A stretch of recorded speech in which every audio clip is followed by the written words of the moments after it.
In this lecture, we're going to define the routes for our application. Now, the first thing we need to do is to generate a bunch of components. So here in the terminal, first I'm going to generate the components for the public area of our application. So in gc, the first one is home for our home page. Let's generate another one for the list of products.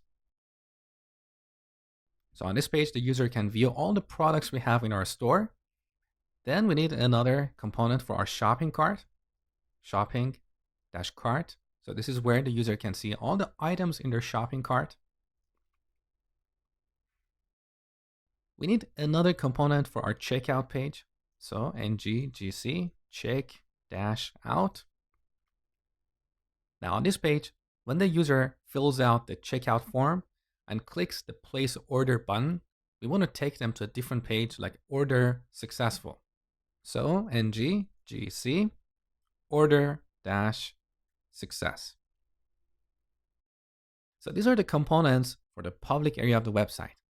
Now, when the user logs in, they should be able to track their previous orders. So we need another component called my-orders. Now, if our user is an admin, they should have additional pages. So let's generate a component for managing the list of products. Now, I'm going to put all these components for our admin under a folder called admin. This is a cleaner way to organize these components because all these components are part of the admin area. So admin/products.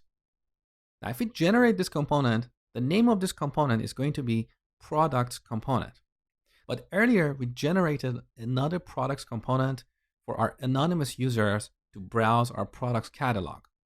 So later, when we want to import these components into our app module and define routes for them, we're going to have a bit of problem. So I would rather to prefix this component with admin dash.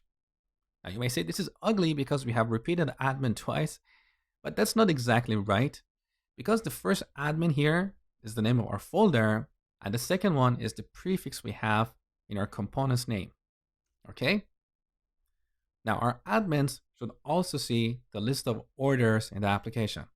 So one more time, ng-gc. I'm going to put this component under the admin folder and name it admin-orders. That's enough for now. In the future, if we need, we can add additional components. Now let's go to app module and register our routes. So app.module. First, I'm going to import the router module. So import router module from Angular/router. Now in our imports array, I'm going to call router module dot for route. Here we give it an array. In this array, we're going to have multiple route objects. Each route object should have minimum 2 properties. One is path and the other is component. So here I'm going to add home component. Now our second route is for our products.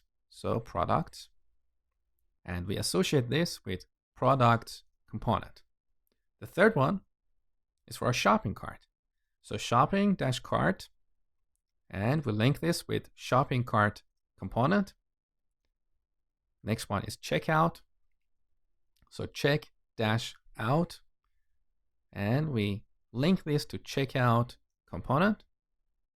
Then we have order-success, which we associate with order success component. We also need the login route, which we link to login component. Now it looks like I forgot to generate this component. So back in the terminal, I'm going to generate this login component. Beautiful. So now we can import this with our auto import plugin. So these are the routes for our normal users. Now let's add the routes for our admins. So the first one is admin/products, which we're going to link to admin products component. And the next one is admin/orders, which we're going to link to admin orders component. So this is the reason I prefixed these components with admin. Otherwise, look, we have products component here. It wouldn't make sense to have another products component here. Now in the future, we can potentially define an admin module and then move all these admin related components inside that module. Then we don't have to prefix them anymore. But once again, we're going to do things step by step. We don't want to over-engineer. We don't want to define multiple modules for our application. We only add things when required. So these are our routes. Now we need to add a router outlet in the template for our app component. So let's go to app.html. Here inside this container div, I'm going to remove this markup we copied from Bootstrap and add router-outlet. And let's remove this comment. Beautiful. All right, now to make sure that we have implemented routing properly, let's add a couple of links to our navigation bar. So open up navbar.html. In this template, we have this unordered list with the class navbar-nav. Inside this list, we have a bunch of list items, and each list item represents a link in the navigation bar. Now, one of these list items has an additional class, dropdown. And this is for rendering a drop-down menu in our navigation bar. We're going to have a closer look at this drop-down menu in the next lecture. So for now, I just want to add two simple links here. We already have home. I'm going to add another link here. Shopping cart. Now, instead of href, we're going to use router link. And we set this to /shopping-cart. And similarly for the homepage, I'm going to modify this to router link and set it to the root. Also, we don't need this disabled link, so let's delete this and make this code cleaner. Now back in the browser. So this is our homepage. You can see the text from our home component is rendered properly. Let's go to our shopping cart page. Our content is changed. Beautiful. So we have implemented routing properly. However, when we click this drop-down menu, we go to example.com. So in the next lecture, I'm going to show you how to fix this problem and add a drop-down menu to this navigation bar.